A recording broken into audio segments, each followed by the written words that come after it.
Good day guys. Meron tayong gagawing laptop. Laptop. Ano pala? Adapter ng laptop. HP. Yan, ito yung kulay blue yung tip, yung dulo. Yan. So, ang problema nito, walang power na lumalabas dito. So, tinester ko naman itong adapter niya, meron naman. So, gagawin natin, bubuksan natin to ngayon. Tignan natin sa loob. Ayan, so meron pala akong ibabahagi sa inyong technique dito. Paano ko ginagawa itong buksan to. Kasi yung iba, ginagamit kasi ng iba, kutsilyo, martilyo, para mabiyak to, para mabuka lang. So, lahat ng adapter na ginagawa ko, maski adapter ng router, adapter ng 12 volts sa kahit anong bagay, yan, nakadikit yan, di ba, matigas. Meron akong ginagamit dito. Di ba, di ko siya mabuksan. Ginagamit ko rito yung gasolina. Yan. So, yung gasolina yan, bali, pinapatakan ko yung mga pagitan niya, yung dugtungan, para lumambot yung pandikit niya. Yan. So, ginagawa ko ng tweezer lang. Pasisipsipin ko. Patutuluin ko ganyan. Expired na nga itong gasolina ito. Mabaho na nga eh. Kasi matagal na ito eh. Yan. Bali, paikot sa dugtungan yan. Yan.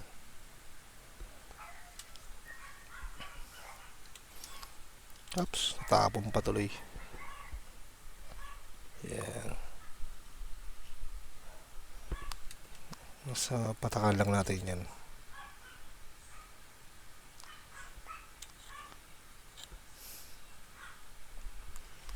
Yan. So, tignan din natin dito sa kabila.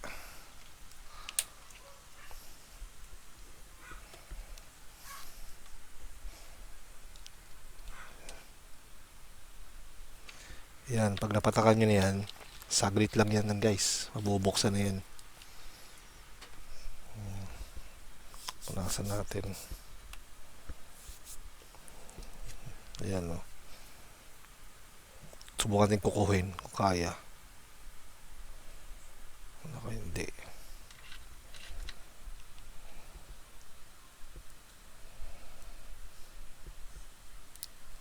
Ayan. Lumagotok na. Diba? Ayan na. Maganda tingnan to. Pwede pa ibalik yung yung lock niya. Ayan. Diba? Kasi diba, magbubuhay mo siya, diba? Yung iba, durog-durog eh. Pangit na tignan. Ito. Ayan, ginagawa ko. So, ayan. Kaya nakadelay siya. Lalambot siya kusa. Ayan. Diba? Ayan. Oops. Diba? Tabakas agad. Kaya ito, pwede mo siya ibalik ngayon na maganda, idikit. Kaysa yung ibabalik mo naka electrical tape, nakabalumbo na ganun pangit. Yan, ganun lang siya kabilis oh, diba? Yan. Yan ang technique dyan, kaysa yung pagpupok-pok-pok ka pa ng martilyo dyan, tsaka ng ng tawag ito, ng kutsilyo. Yan. So, tignan natin to guys. Ayan. Ayan yung sasabing technique sa inyo. Ayan ang isi-share ko lang. Ito.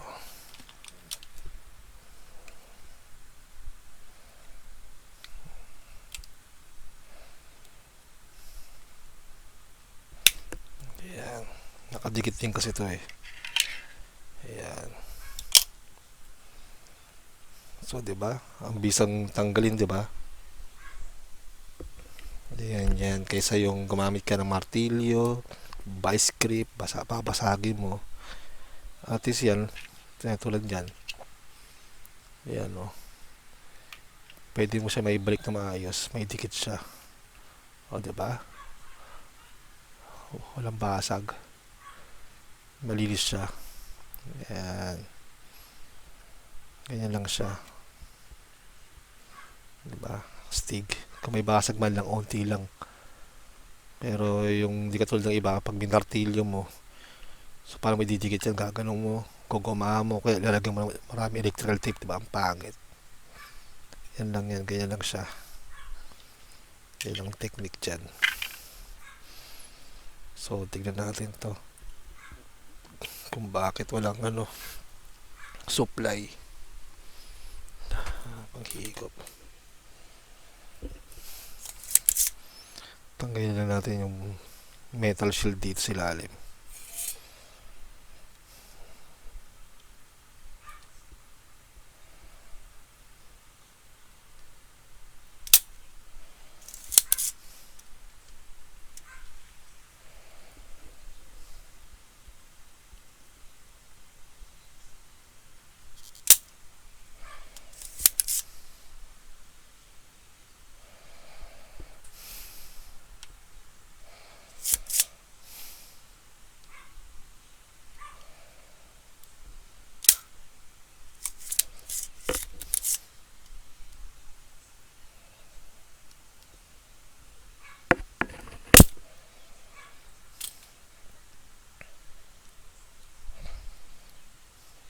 Tingnan natin kung matatanggal na to, ilalim niya.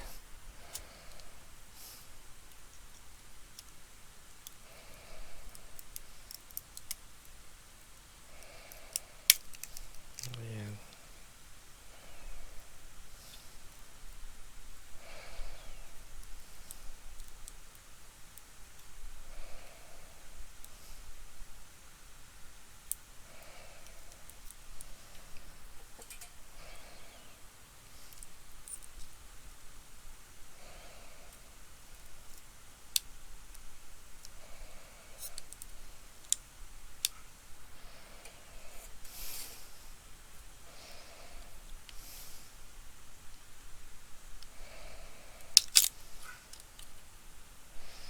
Ayan.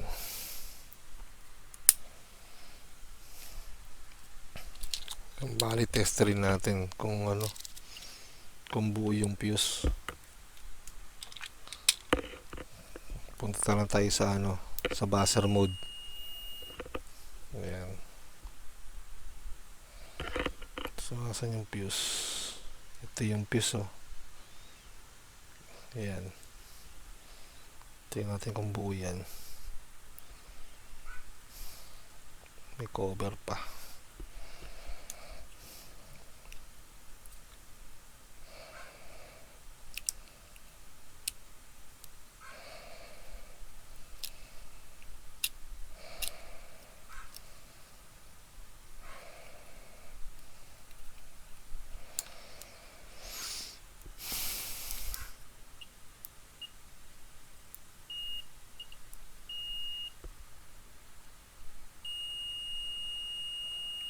So, buo. Pwede mangyari, sirato. Tignan natin kung may voltahe pa yung capacitor.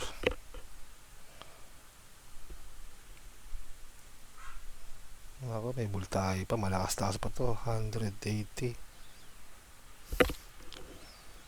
So, gamit tayo ng saksakan ng panghinang para ma-discharge natin.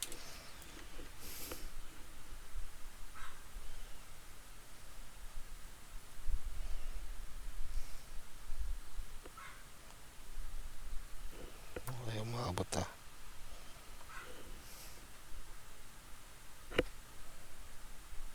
pero mabilis ma-discharge yan.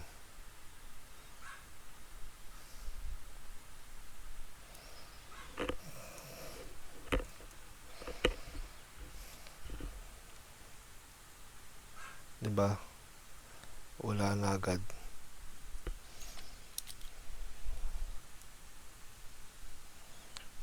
Three volts na lang.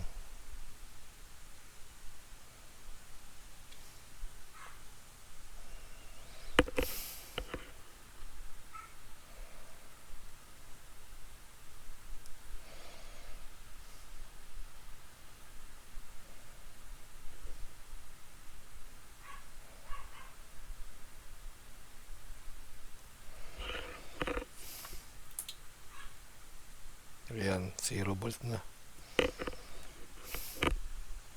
So ngayon, test rin natin itong output cable niya. Kung may volta, kung may continuity.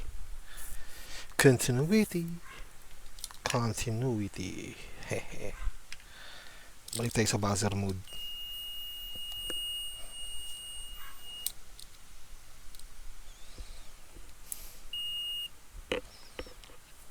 So, ground.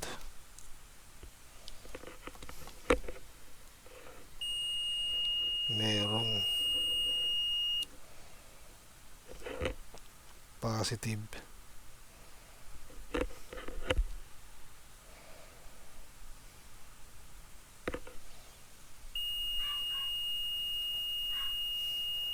May positive. Diba?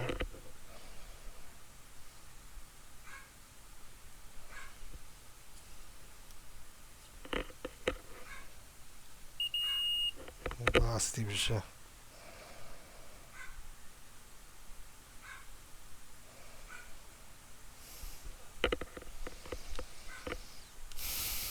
So, i-check din natin to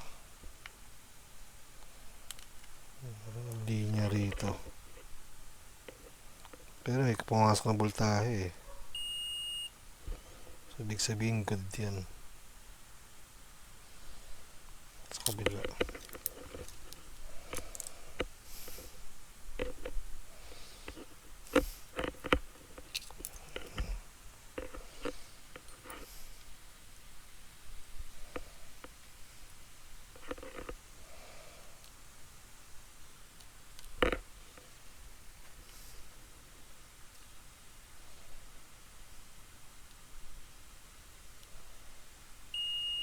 Meron, diba?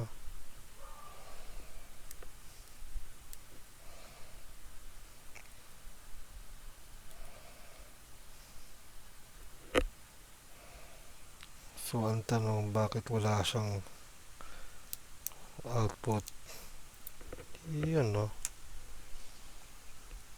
Meron nakita na ako, guys. Yun. Nagtatago sa dilim. Kita niyo yung capacitor na yan? Ay, buntis. Buntis siya. Yan ang sira niya.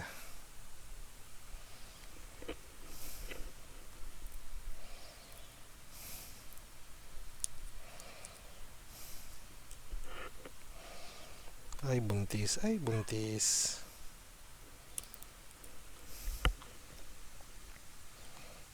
So, 25 volts, 680 microfarad. Yan yung niya, value niya. So, saksak ulit natin yung panghihinang. Ayan. Tanggalin natin itong capacitor na to. Ayan guys, tingin ko ito na yan, sira. Kasi di man basta-basta masisira yan. Yung adapter ng laptop. Unless na nag-short. Pumutok yung fuse sa primary. Ito sa secondary. Bira man masira yan. Ang masisira man sa secondary itong itong transistor tsaka capacitor lang. Kung meron diode, pwedeng checkin natin din yun. So, pero tingin ko ilang sira niyan. Ang pagbubultis ng capacitor na to. So, hugutin na natin to.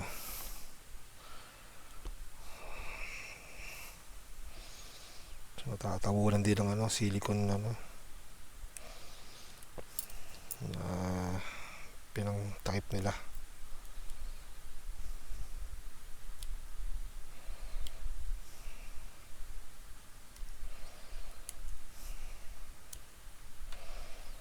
Kutkutin lang natin yan. Ingat-ingat lang walang tamaan na pyesa. Kasi meron pang mga SMD capacitor yan eh. Nasa ilalim.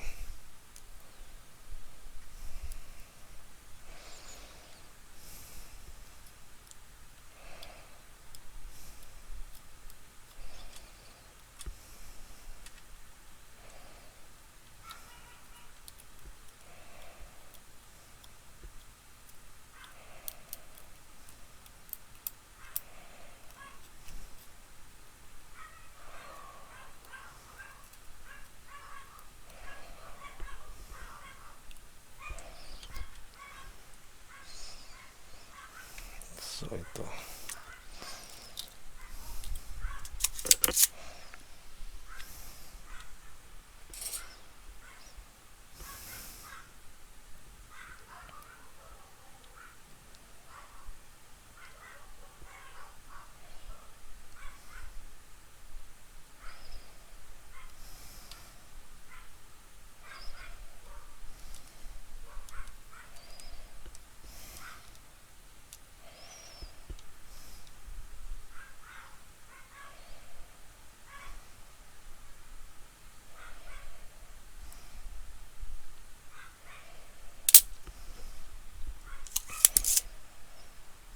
Hindi pa mainit.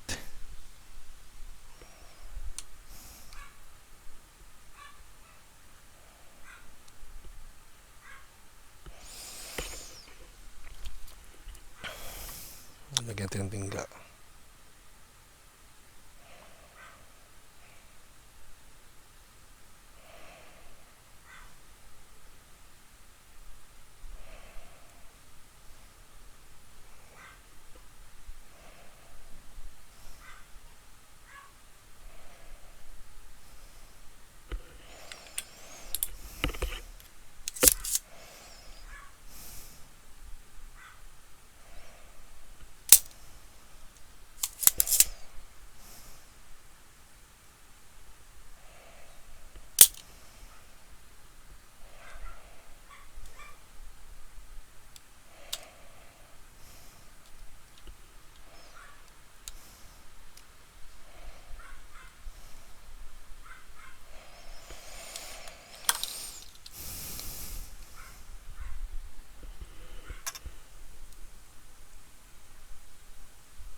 Ayan, no?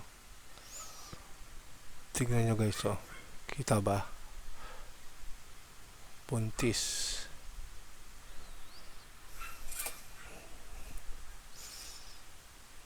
Ayan, diba? Madumihin ko guys, pasensya na. Diba?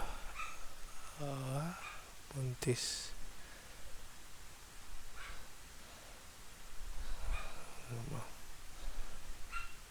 So ano siya, 25 volts siya, 680 microfarad. Teka lang guys, ipopost ko muna at magkakalkal ako sa ano ko ng capacitor, lagayan ko. So guys, muli tayo nagbabalik. Ito, nakita na akong bago. Malit nga lang siya, 680 microfarad, 25 volts. Malit lang siya ng konti sa itsura compare sa ano, sa luma niya. So pero tingin ko pwede naman yan. Sukat lang naman yan eh. So kabit natin to.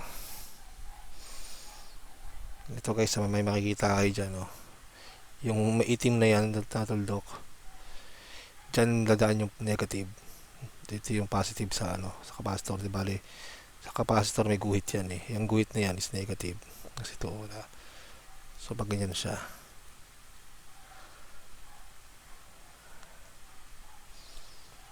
yan. So pagkasay natin niya sa loob.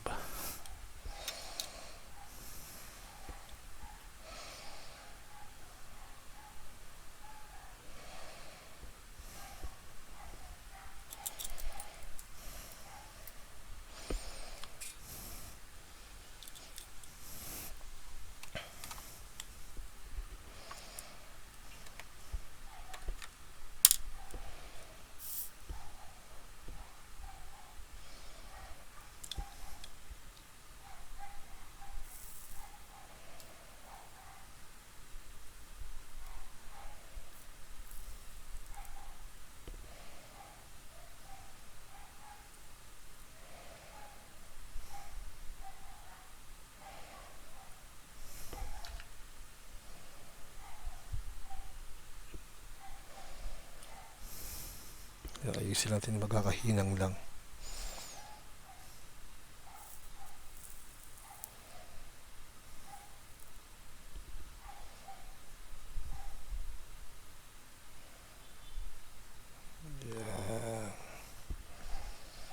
maayos guys, hindi yung bara-barahinang.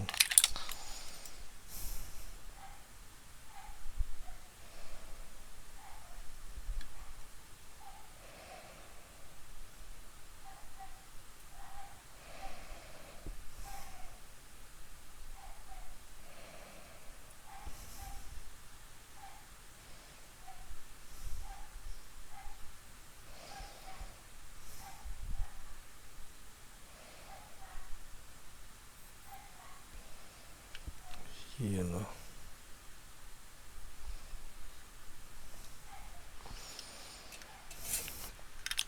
Tapos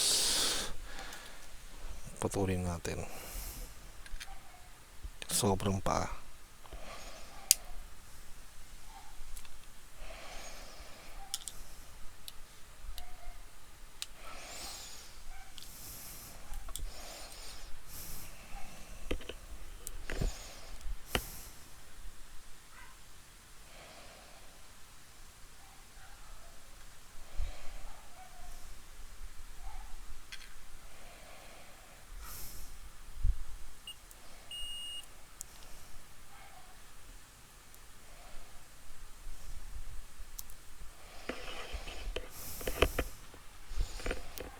So, tignan natin ito. Ground niya.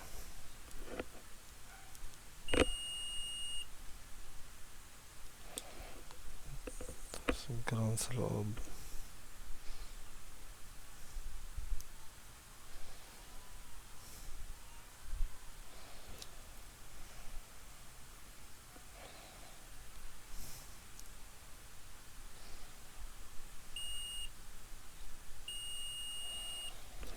Ang pinakatiti.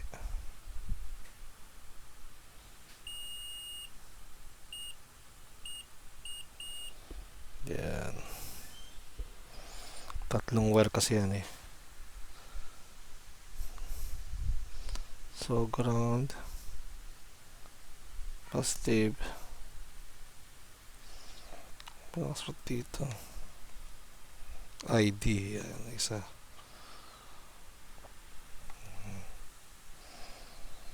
Ayos sila rin na pagkakain. Ang lalaki ng balumbon eh.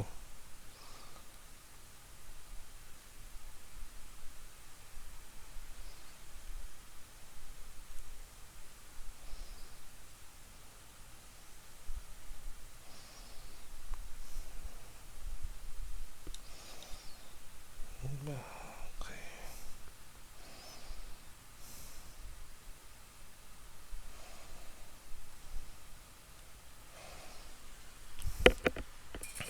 So, takpan na natin ito.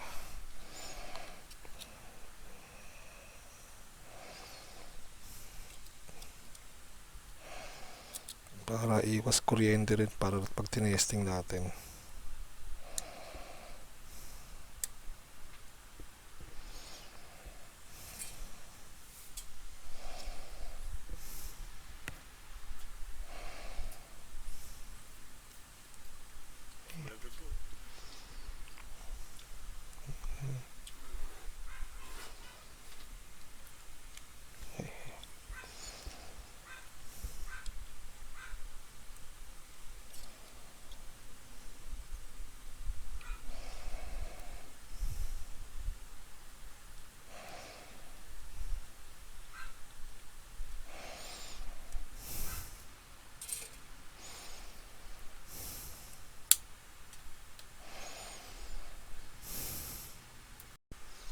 Ay, muli tayo nagbabalik guys kasi may dumating na tao.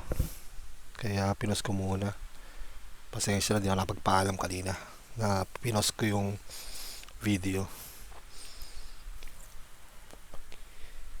So, check natin to ulit.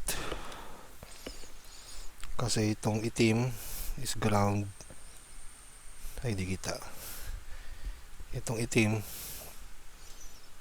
ground, tapos yung blue is ID niya, yung BC output niya itong puti. So tignan natin sa dulo ng ang kable kung alin ba dyan yung mga Ayan. yan, connection na yan. Diode mode tayo, kaya buzzer mode yan. Ito yung ground. Hindi naman nakadikit yan. So itong bakal sa loob, sa gitna. Meron pa kasi ito guys may bakal sa loob, may isa pang bakal, tapos yung pinakatiti niya isa sa gitna. So itong dito sa loob na bakal, ito, so yung ID niya yung pinakagitna.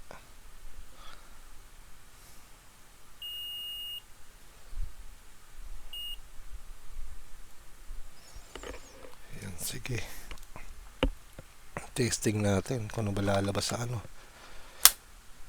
sa hula. Tabi natin ito muna to.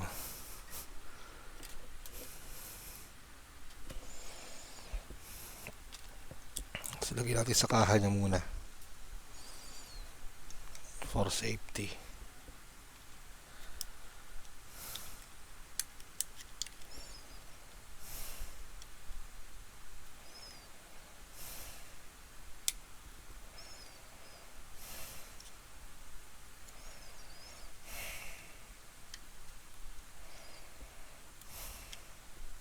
Baliktad pa. So ito isa.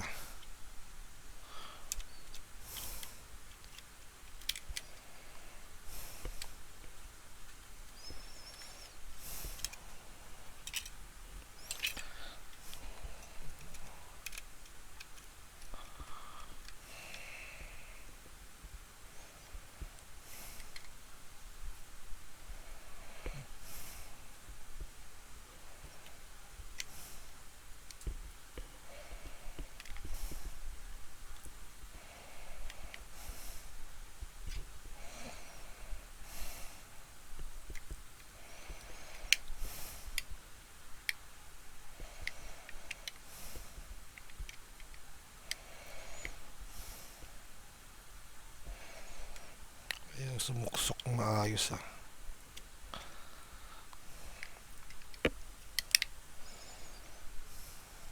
Ayan.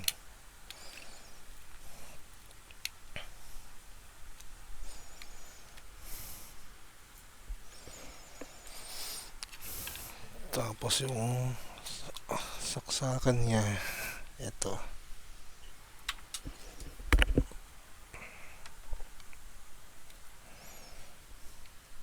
Ingat kayo guys baka makuryente kasi pag nag-aayos kayo ng ganito.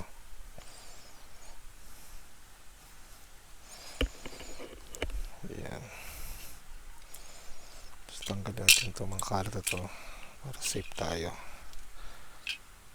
Ayan, so saksak na natin. Ayun.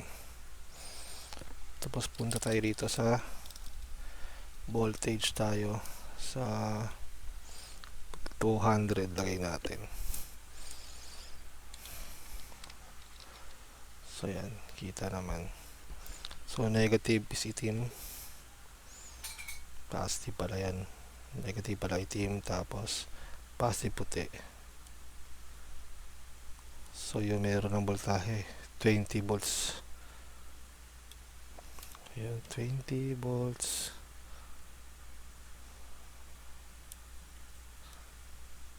Ayan, 20.3 volts. Tignan natin sa output dito kung meron na negative. Tapos yung positive niya yung sa loob na bakal sa gilid. Yun. So buhay na yung charger. So yan.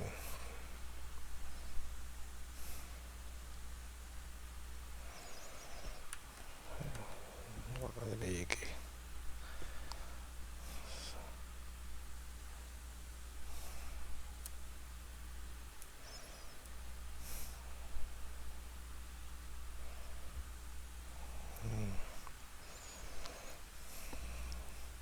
Buhay na yung charger guys.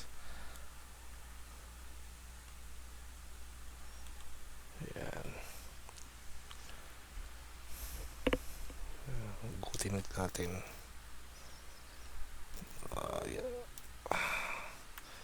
Higpitan natin to. Maluwag kasi yung ano ko eh. Saksakan eh, outlet.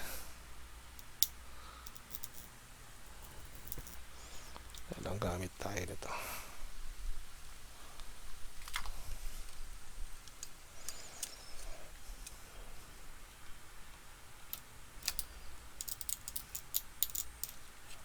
Ayaw kong magat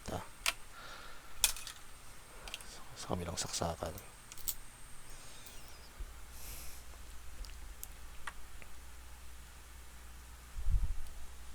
Again. 20 volts, 20.3.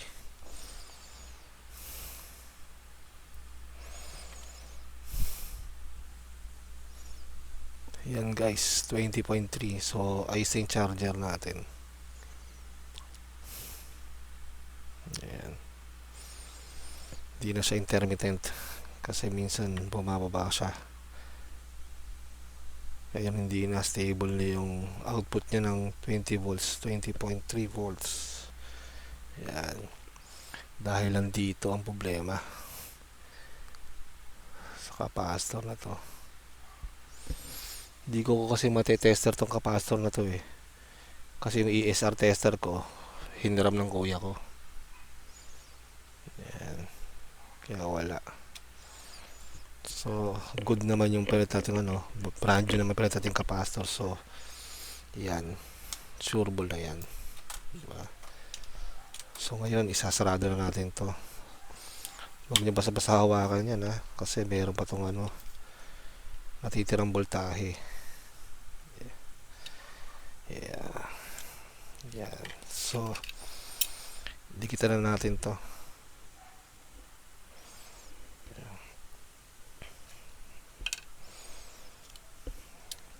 So, ayan.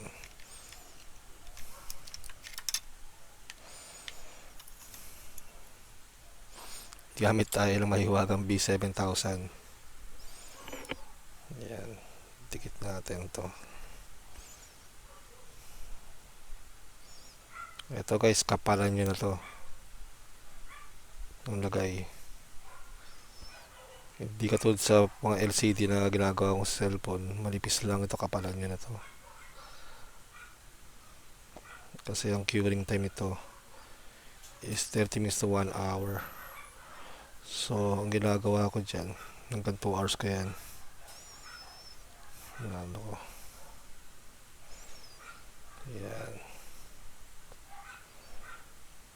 Diba ang galing Diba? Ang galing ng gasolina.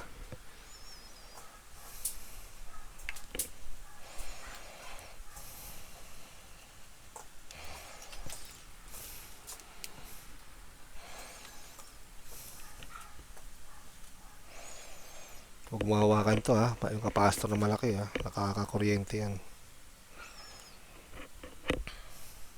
Kaya doble ingat lang sa paghahawak. Yan. Hindi ko na tinischarge kasi sasalpak naman natin ang buo yan. Yan.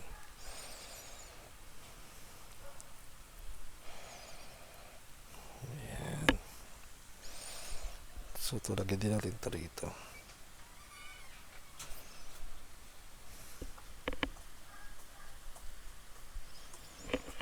Yan. So sarado na natin.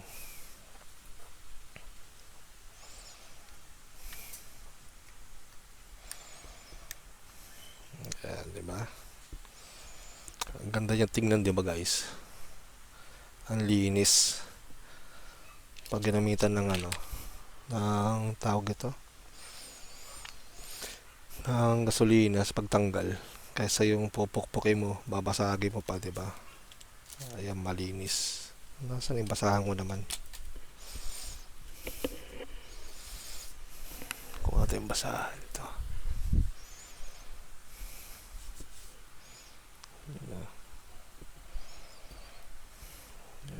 Diba?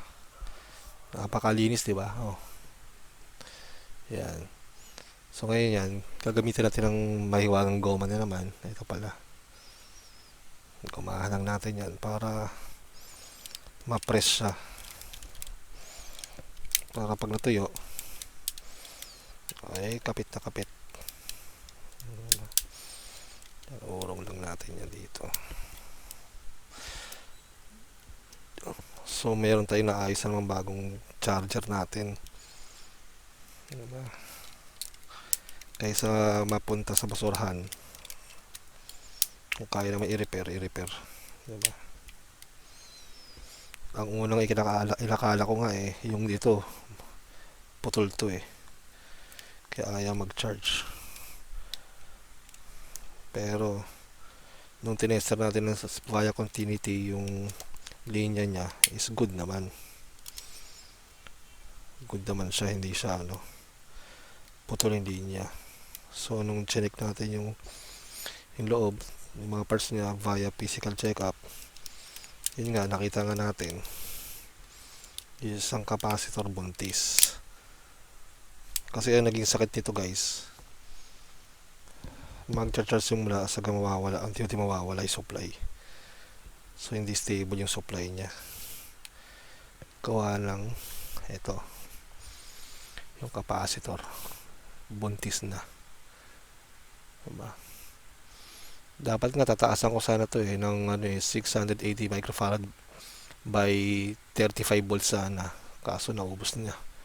So nakita ako naman may kaparehas naman akong capacitor, so ayun ang kinabit ko. Yan, diba? Sana guys, kung may natutunan kayo sa shinare ko sa pag-ayos ng adapter ng laptop, paki-click naman yung subscribe at paki-like siya, then paki-click yung notification bell and click nyo yung all para update kayo sa latest videos ko. Kaya ganito ako magbaklas guys ng ng adapter ng malinis, para pag sinuli sa may-ari, hindi naman pangit tingnan, tsaka presentable pa rin, diba? Hindi ko masasabing original charger to ng HP, pero parang replacement siya kasi di ganito yung tsura ng loob nun mga urig talaga, busog na busog yung pyesa nun sa loob yan. Kaysa may tatapon, na-repair pa natin, diba? Yan. So guys, ayun lang yung technique na na-share ko sa inyo paano pagbaklas nito. Gamit lang kayo ng gasolina. Ito, gasolina, kerosene ata yung isa, pero gasolina ginagamit ko. Ayan, papatak lang nyo, segundo lang yan, minsan minuto lang tanggal na, bumuka. Ayan. So guys, hanggang sa muli, paalam.